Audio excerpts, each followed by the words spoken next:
Hello மக்களே! சித்ரா பௌர்ணமிக்கு காசி விஸ்வநாதர் கோவில் கிளம்பிட்டேங்க. காசிக்கு இல்லைங்க, நம்ம வெஸ்ட் மாம்பலத்தில் இருக்கிற காசி விஸ்வநாதர் கோவில் தாங்க.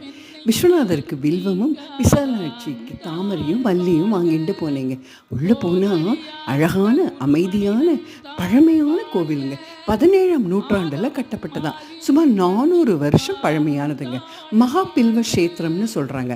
அதாவது இந்த பகுதியில் மகா பில்வ மரங்கள் இருந்ததால் இந்த பகுதியை மாவில் என்றும், மயிலைக்கு மேற்கே உள்ளதுனால அம்பலம் என்றும், பின்னர் மேற்கு மாம்பலம் என்றும் பேர் வந்ததா சொல்கிறாங்க.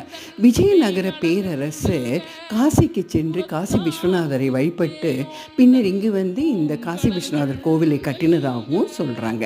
இங்கே கோசாலா கூட வச்சுருக்காங்க. அமைதியான, அழகான, பழமையான இந்த கோவிலில் இருக்கிற காசி விஸ்வநாதரையும் காசி விசாலாட்சியையும் தரிசனம் பண்ண சந்தோஷம் ரொம்ப இருந்ததுங்க.